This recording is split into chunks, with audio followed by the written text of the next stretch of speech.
So today I'm gonna do a brief video on how to start a Wayuu bag.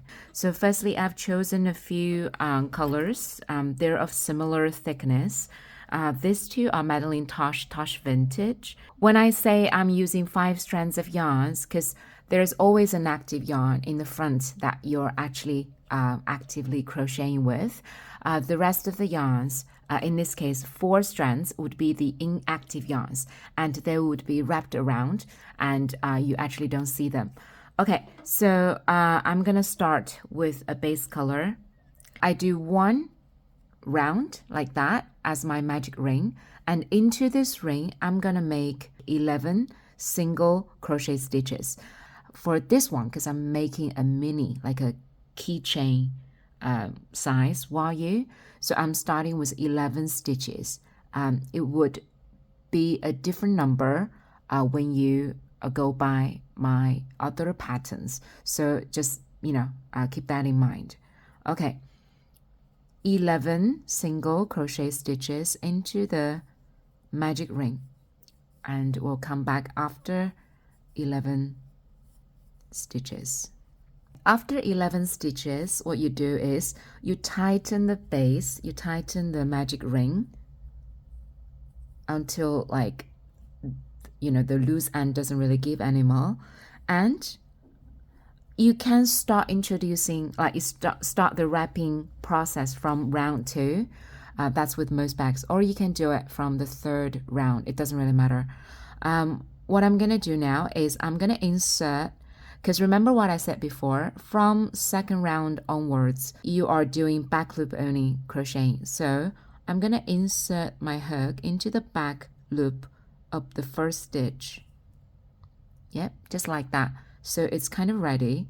And then I'm gonna gather all the other inactive yarns. I'm gonna put the 4 strands of yarn, the loose end towards my right side, and put it like that onto my hook. See?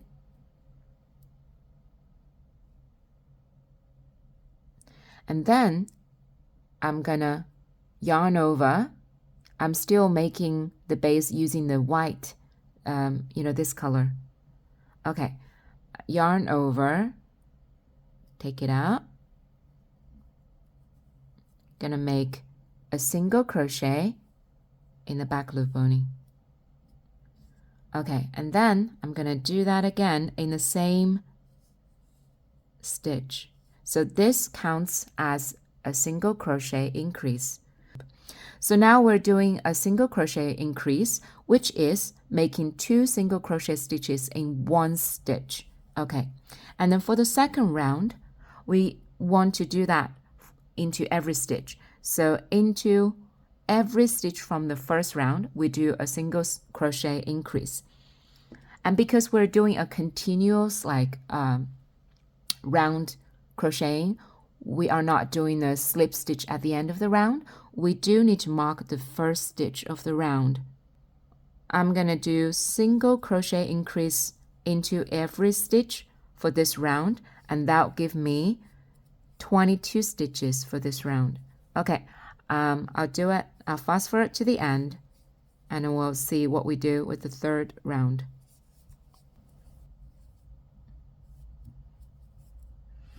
Okay, I've come to the end of the round because I can see the next stitch have the stitch marker, which marked the 1st stitch of the 2nd round. When a round has just one color, like one solid color, on my pattern, I use description, like you have to read my pattern to know how to increase. For example, it will say 1 single crochet and 1 single crochet increase, so then you have to do that accordingly. But when it has 2 colors, I would actually use a star, and then the star would be placed between 2 squares, and that means those 2 squares are the increase. Yeah, so that's how you read the base pattern in combination with words description. Okay, so for the 3rd round, I'm still using solid color, and what I'm gonna do for the 3rd round is doing 1 single crochet and 1 single crochet increase, and I'm going to repeat that 11 times, and that will give me 33 single crochet stitches at the end of the round. So let's do it together. Remove the stitch marker because we're going to use it again for the beginning stitch of the third round. Okay, 1 single crochet, stitch marker, and then 1 single crochet increase, back loop opening. Ooh.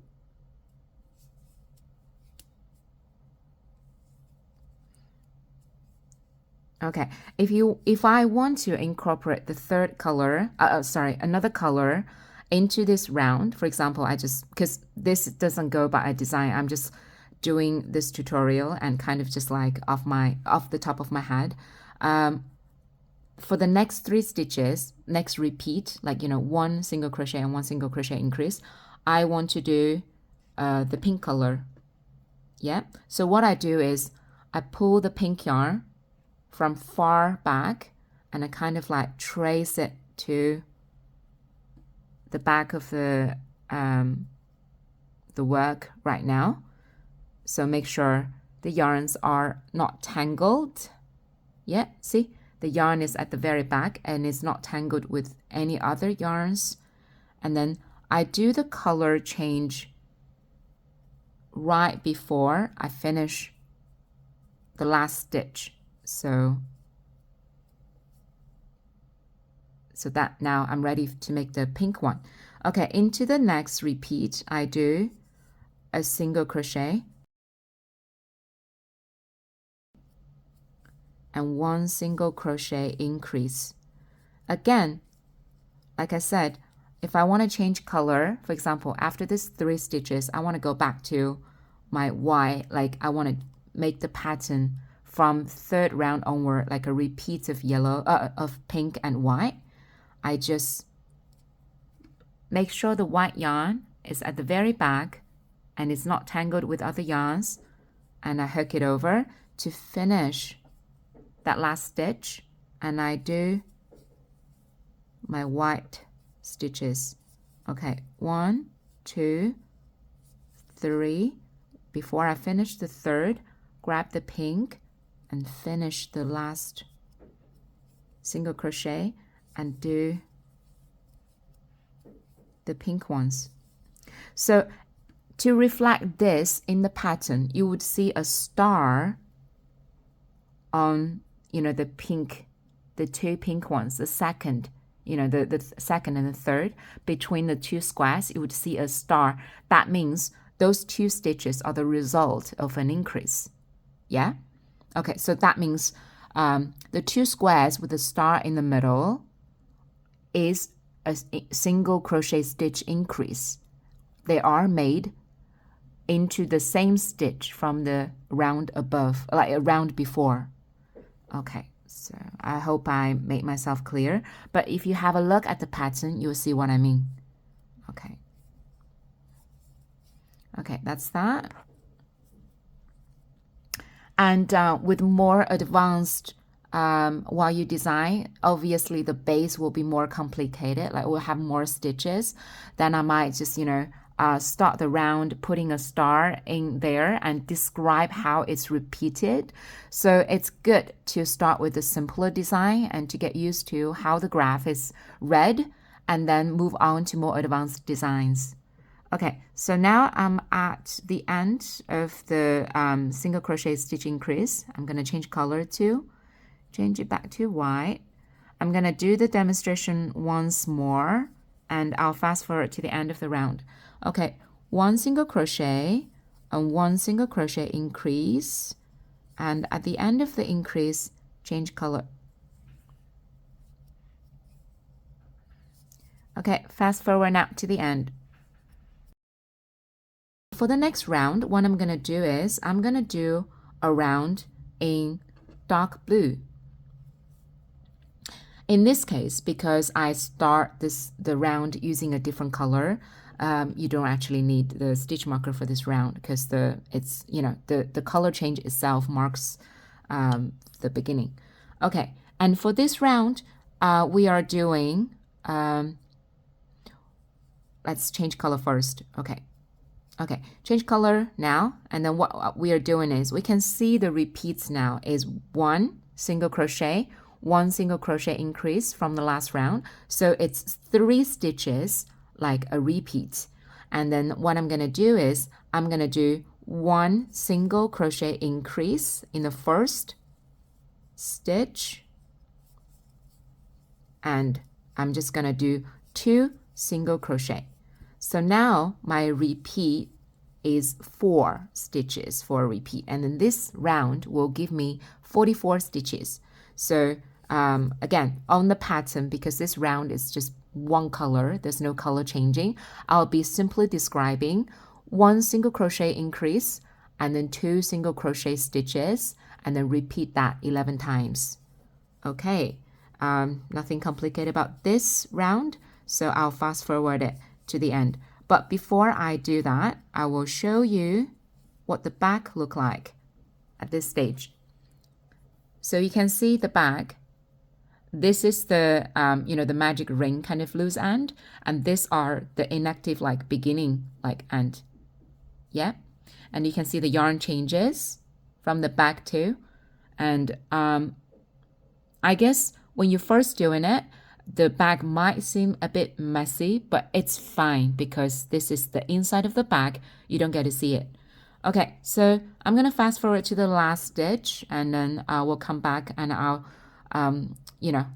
talk about something about tension and stuff then, there and then.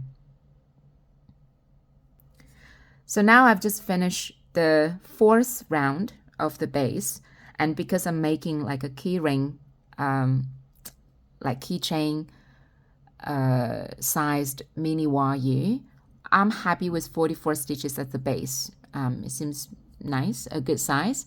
So what I'm gonna do is, for the last round, I'm gonna go back to my base color again. And for this round, I'm just gonna do no increase.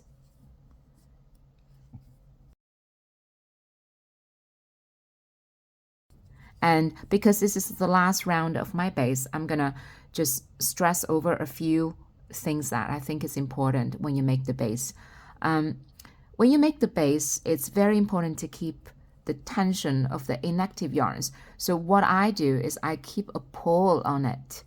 And I also try to keep my right hand tension steady, because otherwise what's gonna happen is you're gonna have wavy stitches, and the length of your stitches are going to be uneven too, and then when you transition into the body, it might make your pattern a bit wobbly, especially when you make a bigger Wayuu bag. Keeping a steady tension is very important, and it takes a lot of practice. There are people who like to put their inactive yarns at the front of the fabric and make their stitches. I can't get myself to do that. I know that's a very common way of doing it. I've seen a lot of tutorials doing that. But for me, the most comfortable way is just to hold on to the inactive yarns like that and keep a slight kind of pull on it while I'm making each stitch. And when I'm making the stitches, for example, this is the last round of my base, and it also could be the first round of my body of the bag, and it also could be the transition round. So what I'm going to do is I'm going to, after a few stitches, just test it out, see if it's naturally curving upwards, which is fine because I'm not increasing anymore, and that's kind of telling the fabric itself like I'm ready to make the body. Okay, so I'm just gonna do a round of base colors, and I can already see like the stitches are kind of like, forming an upward, like, it's kind of like saying itself like I'm not increasing anymore, I'm ready to go to the body part. Okay.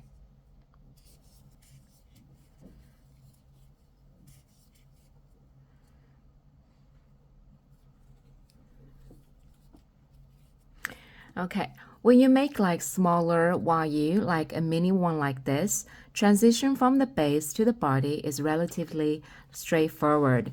Without increasing around, you can already see the body, the first foundation like round for the body is forming. When you transit from base to the body, you start reading the graph differently. So once you finish the base, you start the body, you read the graph from right to left and then right to left again. When you're making it, it's every round, but when you read the graph, it's every row is from right to left. And so you just have to make sure you're following the color change correctly. However, I do want to stress something is when you go to larger Wayus, for example, this one made with milk cotton, which is a 5-strand pure acrylic milk cotton yarn. At the very end of the base pattern, I usually put a kind of like an important note is you can do the last round of your base without increase again, because what happens is while you increase your base, the tension gets magnified over like further and further when you make the outer edges. So it tends to be at each round, it tends to be tighter towards the end of the round. And also when you have kind of like, because you're dealing with a lot of stitches each round, you tend to need one round at the very end without any increase just to relieve the tension. So then when you go to another round of no increase, the base naturally transit into body. Otherwise, you kind of like still relieving, the tension from the base and it's still at the bottom. You'll see what I mean. Like if I say at the end of the pattern for the base, saying like, do another round without increase, it just means that if you feel like your fabric, your base is very freely towards the edge, because we all have different tension when we crochet, it's okay. Like you can just do a round without increase to relieve that problem.